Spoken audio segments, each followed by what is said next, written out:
Thank you for watching The Guy Dawson Show at the World Center of Broadcast Media, WCOBM.com. We come to you live every Thursday on this channel, and we come to you on other platforms too. Yes. How else can people watch our show? Absolutely. You can always watch us on Facebook, on YouTube. We're constantly updating Instagram. But in terms of actually watching the show, if you catch us live on WCOBM.com every Thursday at 2 p.m. Pacific Standard Time, that's fantastic, and we appreciate your support.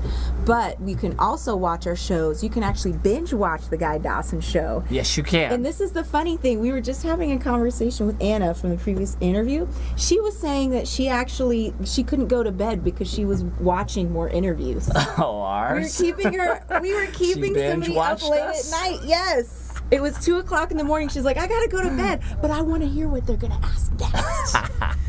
So if you want to, just to let you know, that is how exciting we get here on The Guy Dawson Show. Yes, we do. We have years worth of content. Please go over to our website and please subscribe to our channel. Yes. We want to build up our subscription huge so that we can present more of these shows to you, but I think you'll really enjoy some of the shows that you'll watch over there on that YouTube channel. Absolutely. Absolutely. Well, Corintha is an activist, and she's talked about it on the show before, and she has something that she wants to announce today. Absolutely. I feel like I have a lot to talk about today. So Okay. when you said, oh, we don't have an interview for the next segment, I was like, oh, wait a minute, I have stuff. I have very important things to talk about. The floor is yours, Corintha. So today, it is my pleasure and honor to be able to help a very good friend of mine who's actually been on the show. If you've watched the show before, then you'll know of Vanessa W. Chan, and the work that she does is just incredibly important. For the last 8 years, she's been documenting the struggles of what's happened with these families that have been affected by police violence, and so she will be doing some presentation of that today, as well as also being on a panel, and it is my pleasure to be able to moderate that panel for her. In addition to herself, we will also have the mother of Keith Childress Jr., and if that name sounds familiar to you, especially here in Las Vegas, then you'll know why. It's because he was actually killed by Las Vegas Metro on December 31st, 2015. If you look at the details of that case, it's really, really sad. It's saddening because they thought his cell phone was a gun. I remember hearing about that a couple of years ago, and it was all over the news here. I think it was all over the news throughout the country. Absolutely. Well, it was New Year's, so that's definitely, and it wasn't the typical New Year's deaths where we have people that actually die on the strip out here in Vegas. This was something that was completely unrelated. And just absolutely devastating for his family, as you can imagine. And so she will be there also. So this event is actually taking place today at UNLV. At they call it the Hustle's House, or the Center for Social Justice, and it's from 5 to 8 p.m. today. If you can come, that would be amazing. If you can't come, that's okay too. You can definitely support the organization that we're actually raising funds for, which is called Families United for Justice, and it's a really amazing organization. It's a collective of families that have come together to support each other. These are all families that have been affected across the nation by police violence, and you could imagine the struggles that you would go through for these families. I mean, all of a sudden your spouse or your partner's gone and they're helping you to pay half the bills. What do? Now all of a sudden you're not just mourning their death, in addition to trying to explain this to the children that you have together, in addition to dealing with the legal battles that you now have to confront, and paying for lawyers. It's tremendously overwhelming. We actually we're considering this a public health issue, because there's too many families that are being affected. In 2015 alone, 1,152 people were killed by the police. Wow. And it's saddening, and it's one of those things, Guy. I wish that I didn't have to talk about it. I wish that this was just something that didn't exist, and that we lived in this utopian world of sunshine and rainbows and unicorns. But that's not reality. And the reality is that the police aren't just killing people who are doing bad things, which I absolutely support that. If someone is doing something terrible and the police are there, then they're called to serve, then justice should be done. However, you have too many of these cases in which there is suspicion or blame put on people, and more often than not, it's usually because of race or class or even sometimes gender. And that's a serious issue. It's definitely something that needs to be talked about. I definitely believe it should not be pushed under the rug, and it should be talked about more. I think, even we have our own personal, incidents. We were kind of talking even before we came in, where it's one of those things where I do believe too that there has to be some sort of extreme reform in terms of police training, because what's happening is you have on the military's, while the military's systems are not perfect, they do have support for their they have support for their folks. So in terms of dealing with PTSD and all of these things that that they go through, that our service members go through, servicemen and women, they have support systems in place to help them if they need it. Maybe it's faulty, maybe there may be some issues there, but they try to put systems in place for that, and I don't feel like they do that enough for police officers who are essentially going out into what maybe their perspective looks like warfare to them, and they're treating it that way, and that's not okay. It has to be something in which, if you think about the way that European police are trained, they're trained to de-escalate much, much more. You hear a lot more about how terrorists or even, or even just criminals in general in Europe, how they are arrested much more often than they are killed. And that should be the case here. Why isn't that the case here? And I think a lot of it has to do with the systems that have been put in place for a very long time, that, we have a system that has been grounded in and founded with all kinds of problematic issues. One of the big ones, of course, being slavery. And then once slavery was ended, we had Jim Crow. And, all of a sudden, all these African Americans are free now to vote and own their own businesses. And that was seen as threatening. And, and now all of a sudden, they're African Americans are demonized and seen as some people you should be fearful of. And I don't feel like that's gone away, and people don't talk about it. It's very generational. Yes. What I think of the way that the 60s were in terms of the police brutality. The 60s, you think of in minority communities, African American communities, you had this brutality that was related to segregation and the things that you would see at that time. And then, of course, there's always that aspect of our society. It's just sometimes it gets highlighted a lot more. Definitely. So then we had in the early 90s, then the whole thing with police brutality with the LAPD. I mean, I'm from LA. I could tell you all kinds of things and stories that I've heard about how the LAPD not only racially profiles, but just outright brutalizes people. Absolutely. I mean, it's just a fact, and racial profiling is a fact. It's not a fantasy that people are making up so that they can get out of things. Because I think a lot of people have that perception, especially if you've never experienced racial profiling. So here we are in a whole new generation. These last couple of years, media really has brought it even more to the forefront, because back in the 90s we did have CNN, but we didn't have Twitter. We didn't have all these people with phones to be able to actually videotape this brutality. And I think that just escalates everything, because everything is transmitted so quickly in this new generation. It's not that I don't think police brutality has gotten any worse. In my opinion, it's just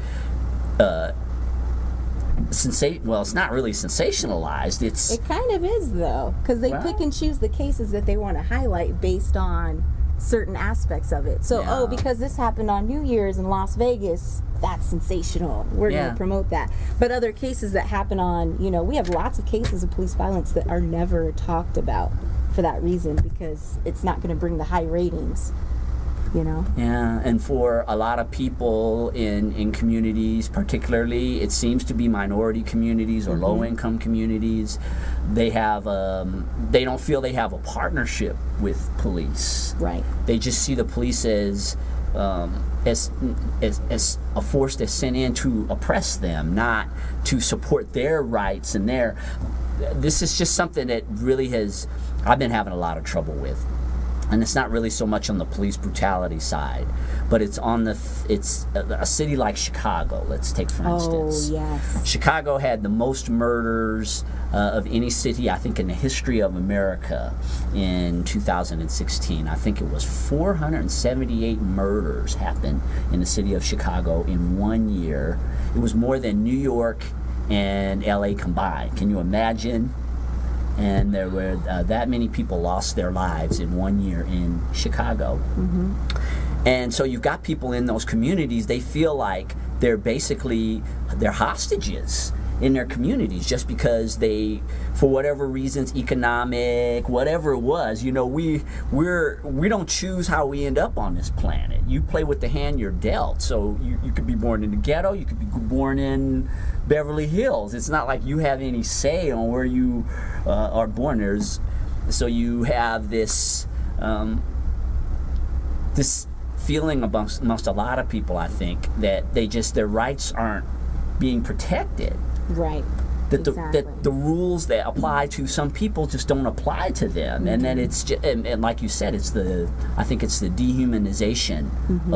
of a lot of ethnic groups, blacks of course, but there's Spanish. There's a lot of ethnic groups where it just there's a tendency to it seems like there's not the sense of loss. Yes. That's what I know a lot of black people think is when a black kid gets killed, it just seems like it's not that big of a deal to a lot of people. We're beaten, and it should be. I agree with you. When people break the law, I mean, I am all about protecting the laws, and people should be punished for the things that they do. But is there another way to go about it without the brutality aspect or without people dying? These kids, they have mothers and fathers, and absolutely. It's just the way that it's portrayed. It's just like these kids, they're thugs, their pants hang low or whatever, or they're doing drugs, or they're in gangs or whatever, and that's mm-hmm. only part of the story, you know. Again, I'm not justifying bad behavior and criminal activity that people do by no means, but you have to understand these are human beings. Oh, yes. And you brought up a really good point. So what happens in a lot of times in these cases is that, before the police will release the body cam video, which is supposed to help with accountability, but sometimes it doesn't always help in the way it's supposed to. There's problems associated with that also. But a lot of times the police will wait to release the body cam video, and unless somebody has put this out on Facebook Live as it happened, like with what happened in with the Philando Castile shooting with Diamond Reynolds, people don't get to know that person or what happened. You know, they immediately felt sympathetic for Philando Castile and his family, and there was a lot of outrage about that immediately. But it was because the media didn't have a chance to criminalize him first, and there wasn't that time in the beginning to say there was some of that criminalization of his image afterwards. But you had this immediate, raw, visceral reaction from people in which they more often than not took his side.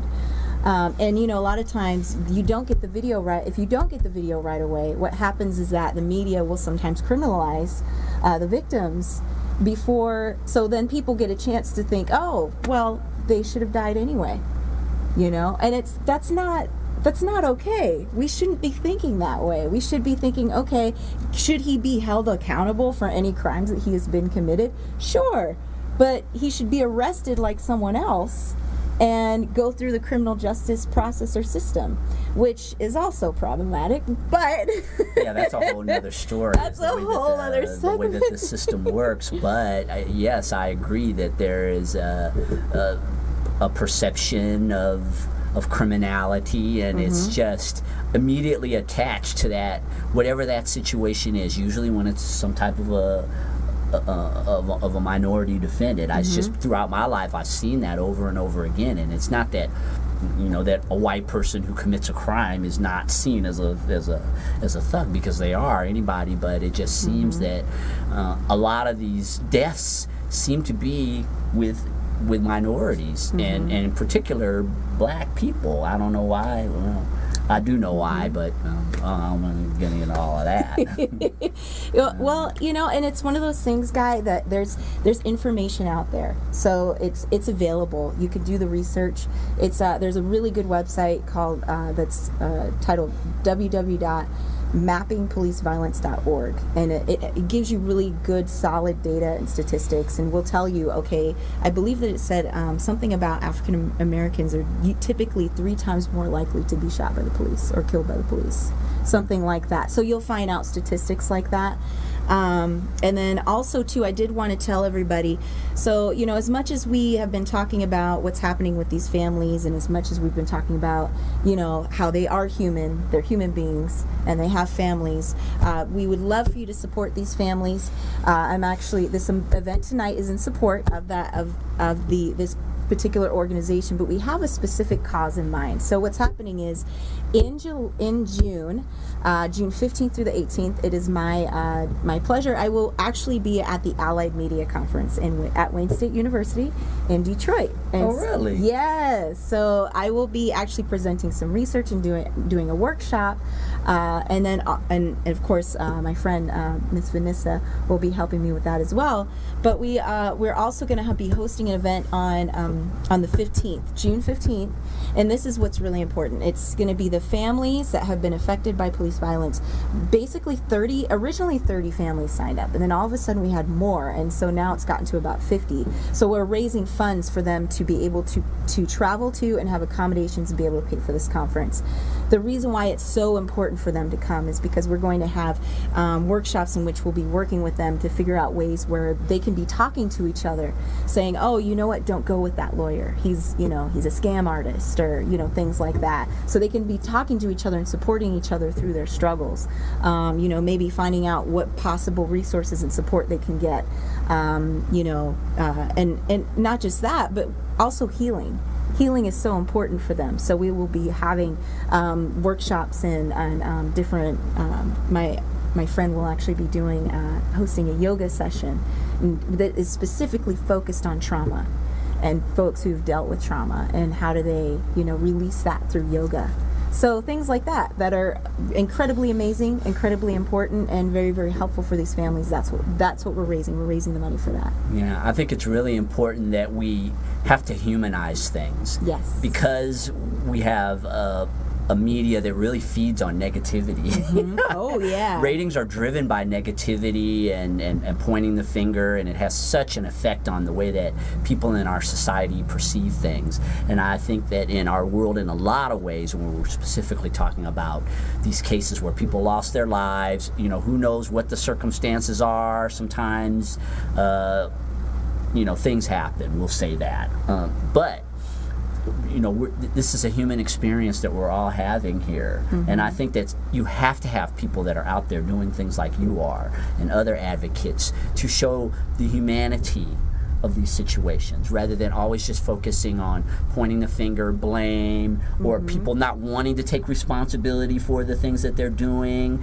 You see so much of that because that's ratings. That drives ratings. Mm-hmm. And that's what we're fed. We're fed things that will keep your eyes glued on the negativity. And for me, I just think that we need to have a more balanced view of these situations. Things are not always the way that they appear to be.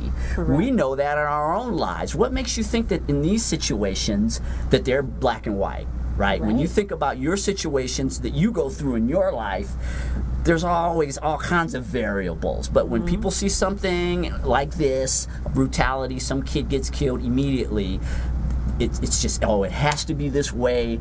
For a lot of people, the cop had to be right, the kid was out of line, or the whatever, the adult was out of line, and it's just not always like that. We have to think, mm-hmm. and I think it's really important that we address these issues, and I want you to give one more plug for your talk. Absolutely. So tonight at UNLV from 5 to 8, we'll be at the Hossel's House or Hossel's House. It's, if you look up the Center for Social Justice at UNLV, you can find the location there. And if you are interested in donating, we actually have a little bit. We have a link. It's bit.ly, and then it's /FU4JAMC. That's bit.ly/FU4JAMC. Follow me on Facebook. At my Corintha Turvalon page, and I'm associated, of course, with the Guy Dawson Show, so you can find me easily there. And I'll be doing some live campaigns also, and you can find the link there as well. Hey, thank you, Michael Gallegos, for tuning into the show this week, and thank all of you for tuning in. We always enjoy bringing you interesting information. Corintha and I have journalistic leanings, and so you never know what direction we might go in. I don't know who we might have in here. I know. Michael, I agree with you. I'm looking at your comment right now, and I agree with you. But please tune in next Thursday for another edition of The Guy Dawson Show. Take care of yourselves.